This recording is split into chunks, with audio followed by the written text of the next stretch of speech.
ông thầm đây còn ai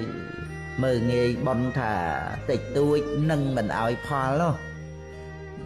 đổi tực sợ tọ pin năng pin khom chăng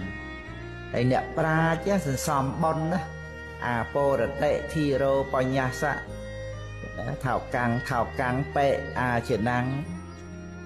dùng bay vẫn tích mà đom thôi bon nâng pin tới po rồi tệ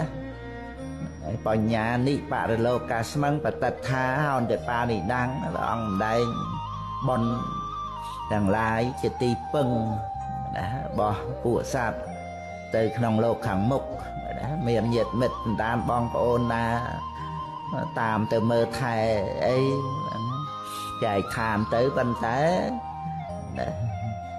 ដំណើរជីវិតហ្នឹងគឺយើងមិនកំព្រាអីទេឲ្យតែបានបន់ទៅជាមួយចឹងហ្នឹងហើយលាចាកលោកហ្នឹងទៅតាមធម្មតាធัวប៉ុន្តែយើងមានបន់នៅជាឧបនិស្សយបច្ច័យនៃអរិយមគ្គជាលោកតរៈនាំសម្បត្តិព្រះនិព្វានមកឲ្យអ្នកដែលបានសម្រេចអរិយមគ្គនឹងទៀតកាត់ផ្ដាច់នៅវត្តទុក្ខទៅសេចក្តីទុក្ខហ្នឹងមិនបានកើតឡើង